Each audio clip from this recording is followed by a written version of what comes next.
Code reviews. Have you ever sat through one of those horrible code reviews where there's 6 guys in the room and the author of the code has his code up on a projector, it's on the screen, and he's walking through the code, and everybody in the room is pretending to follow along, but they're really just wondering when this torture is going to be over. And then when the code review is over, everybody leaves the room and they are all muttering to themselves, geez, I hope that guy knew what he was talking about, because I didn't understand a thing that was going on in there. Now I want you to count the hours, right?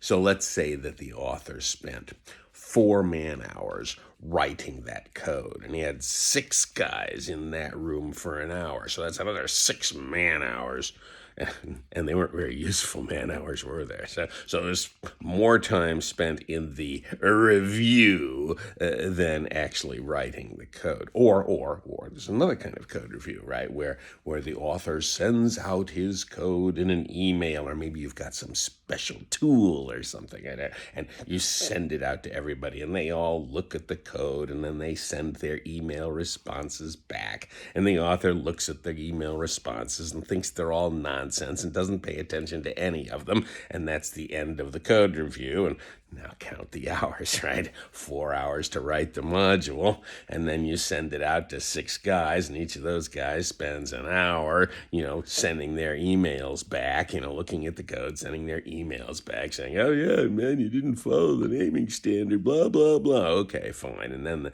the author has to read those emails, so, and then you wind up with like 7 man-hours on the review, right? So it's not a great ratio, is it? Here's the review that I used to do, right? And now I hate this idea now, but I mean, it worked. This idea worked, right? So I would print out the module to be reviewed.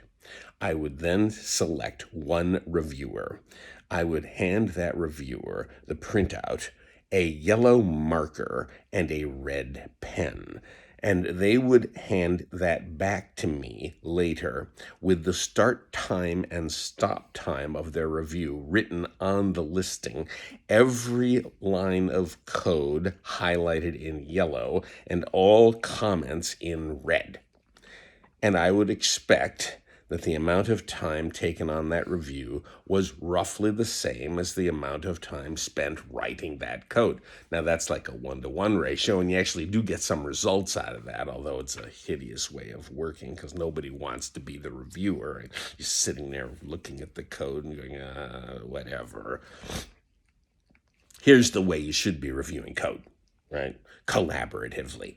You should sit down with the author at the time that the code is being written. You should be co-authoring. That's the way the airlines fly their planes, right? There's always 2 pilots in the plane, at least 2, and one of them is the pilot flying and the other is the pilot monitoring, and they switch roles every hour or so because it's tiring to be the pilot flying and it's easier to be the pilot monitoring, so they switch roles back and forth. That's the way we should be writing code. Yes, I know it's pair programming. Ooh, terrible pair programming. Look, sit down with somebody for an hour a day. Just an hour a day. You don't have to spend a whole day doing this. Sit down with another programmer for an hour a day working on their stuff. See if you don't learn a hell of a lot. See if it isn't a hell of a lot more efficient. See if it isn't the best kind of code review you can have. Because you know why? Well, the ratio is 1-to-1. I mean, total amount of time you're going to spend is about the same. But when you work together, you go faster. Oh, yes, you do. I know you don't want to think you do, but you do.